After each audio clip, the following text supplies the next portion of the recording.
अस्सलामुअलैकुम दोस्तों। तो आज मैं आपके साथ शेयर कर रहा हूँ होटल स्टाइल दाल चना, जो कि बहुत ही मज़ेदार और बहुत ही टेस्टी बनती है, जिसकी टिप्स एंड ट्रिक्स जो हैं वो मैं आपके साथ आज शेयर करने वाला हूँ।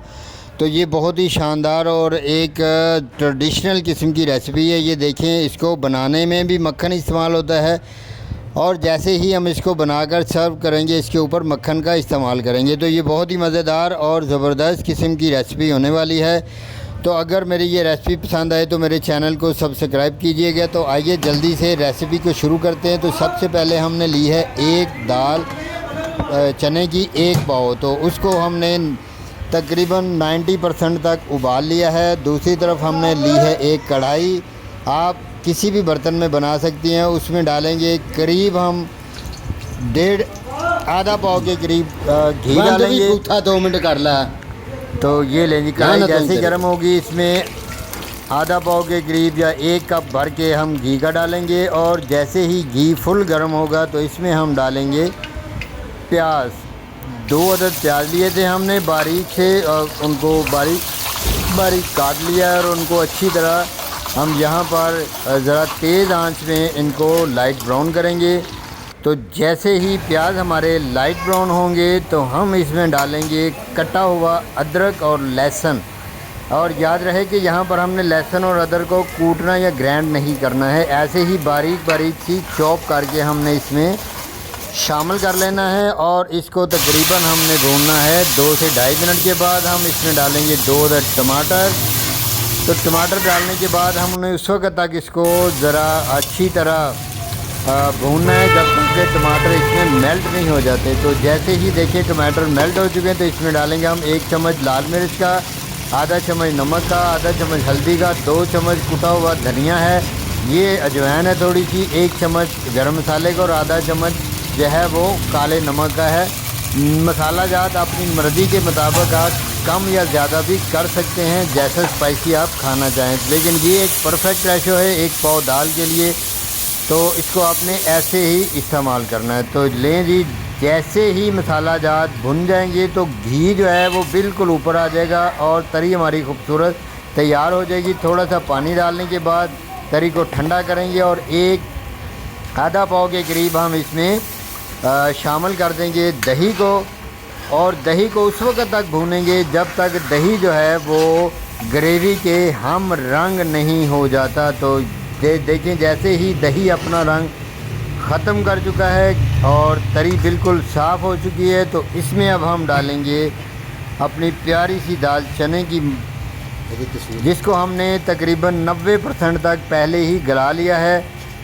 तो इसको दाल को लेकर हमने 2 या ढाई घंटे पहले भिगो लेना है।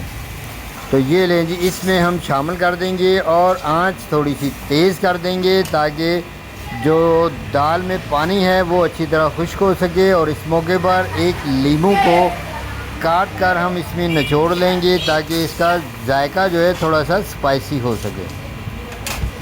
तो यहाँ पर हम इसमें डालेंगे 3 से 4 अदद हरी मिर्चें थी, जिनको मैंने बारीक बारीक काट लिया था। हरी मिर्च का फ्लेवर जो है इसमें बहुत ही मज़ेदार और बहुत ही शानदार आता है।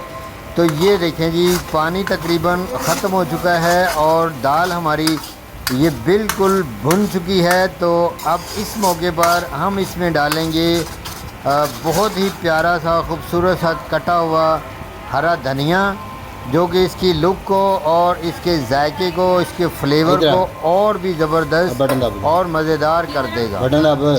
तो ये ले जी, हम यहाँ पर डालेंगे इसमें ढेर सारा हरा धनिया बहुत ही ज़बरदस्त तरीके से के साथ, और इसको तकरीबन 3 या 4 मिनट तक धनिया डालने के बाद अच्छी तरह भून लेंगे।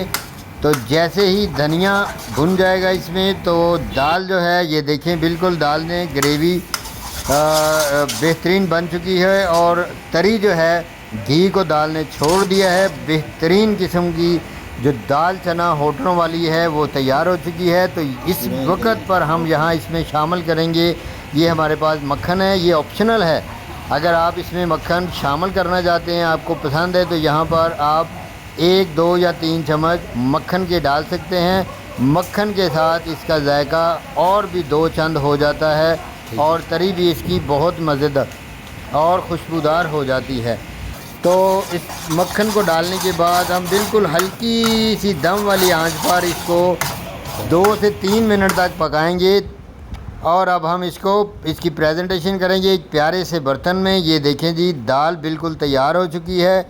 आप इसको दाल मखनी भी कह सकते हैं। और ऐसी ही दाल चने की आपको होटलों पे बनाकर 200-250 रुपये की 300 रुपये की प्लेट सर्व की जाती है। लेकिन यहाँ घर पर आप बिल्कुल कुछ रुपयों में ये दाल, एक पाव दाल जो है मज़ेदार किस्म की ज़बरदस्त होटल स्टाइल बनाकर खा सकते हैं। तो ऐसे मौके पर अगर मेरी रेसिपी पसंद आ रही हो तो मेरे चैनल को सब्सक्राइब कीजिएगा, मेरी वीडियोज़ को लाइक कीजिएगा। आपका बहुत शुक्रिया।